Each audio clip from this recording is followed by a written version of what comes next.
I'm Scarlet Fiorella, and this is Questions on the Red Couch.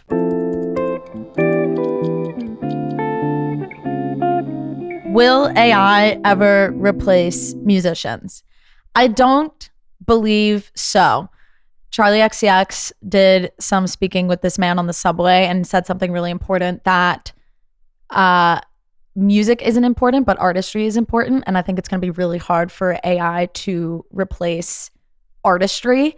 I think AI is definitely going to be able to learn how to make a top 40 song. Absolutely. I think it'll definitely be able to emulate different vocalists. But I think all of the songs that have been popping off recently, it's really enlightening to see and really exciting to see how much audiences are resonating with songs that are genuinely so good. I mean, artists like Chappell Roan and Boy Genius that are really popping off and making a lot of moves and doing a lot of different things that people haven't heard before. It gives me hope that audiences will stick with true artistry rather than robots. Is the live music scene better in Philly or New York?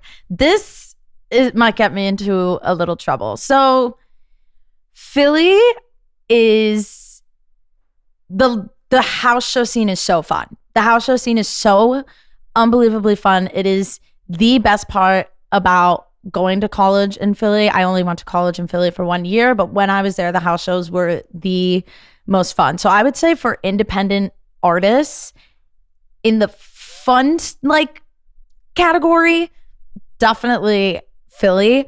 I would say, and this is what might get some people upset, I will say that venues in New York and the accessibility to booking shows at good venues is better in New York. That I will say. What's one thing the Clive Davis Institute taught you? I do believe it gave me the confidence to produce my own music. I came in very focused on being a performer, and I was also very scared of my songwriting as well. I would definitely be a perfectionist and care way too much about one or two songs for far too long a period of time. So I think it did teach me quantity over quality to begin with. Just do it. Get on the DAW, make your shitty beats, just get it done because it's inevitable and it has to happen. And also get your shitty songs out as well. Them forcing me to, write and produce 2 songs a week.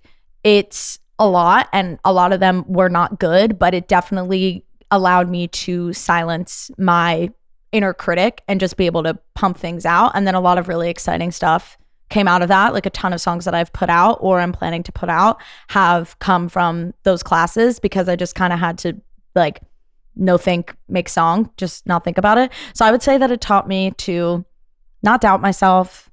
You can produce and write by yourself, no problemo. Your debit card was just hacked. How are you feeling? This was a new one. You guys printed this out immediately. I am feeling very frustrated. I did say that, listen, girl, we live in New York, okay? We are a bartender. Bartender, there is only so much money that you can drain from my account. If you motherfucker are watching this, I don't know if you're allowed to curse, you can bleep it out or whatever. If you are watching this, I'm coming for you. I know that your first name is George because the bank told me. They might be lying. I don't know, because that also could have been a scam call. But George, I can't stand you. I don't know where you are, but I cannot stand you. And you made it believable too. You're going to Target, you're going to Ulta.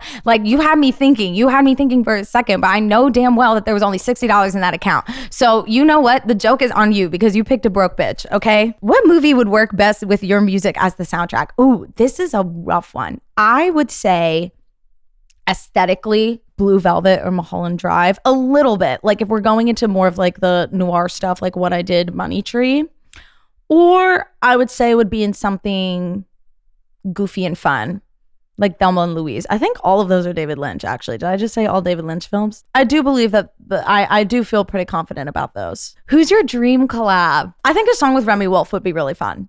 That is the first person that came to mind, which is really random. But I think that would be extremely fun. I think her artistry is incredible. And I think it would be really fun to riff back and forth with her. What advice would you give girls entering their 20s?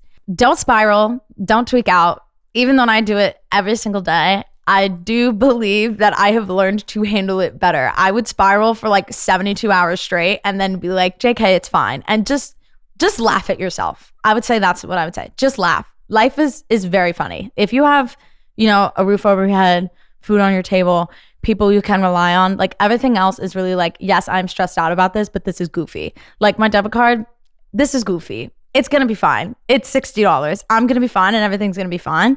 It's goofy. I could stress and like cry about it. And trust me, I wanted to, but everything's just silly. Just laugh at yourself. You're not going to think about it. Oh, and you don't have to get everything done right now. Like I understand Miss Tate McRae and everybody's 20 years old, blah, blah, blah, blah. Like I get it. Okay. Because I've been there, but like aging is a gift. We're very lucky to live day to day and continue to age, and you become more and more confident in yourself. So you don't have to accomplish everything in your 20s. Have fun. Remember, 30, flirty, and thriving. Okay. What can we expect on your upcoming EP, Behind the Curtain? Quite a roller coaster of emotions, I would assume. It's very much me finally building out this persona that I have been trying to build up for quite some time. I would say that you can expect very much just the female experience. A lot of highs, a lot of lows, just pretty much like the 5 stages of grief of being a female in your 20s. It's like, yes, I'm so cute and hot and I'm gonna slay in the club. Oh my God, I hate myself and I'm so sad and all these boys are screwing me over. What the hell? JK, this is so fun again. Oh my God, I'm broken, stressed out. It's just like a lot. And then we get existential. Then it's like, oh my God, my childhood is gone. You know, there's a lot going on, but you can expect just girlhood. Just girlhood. That's it. Good night.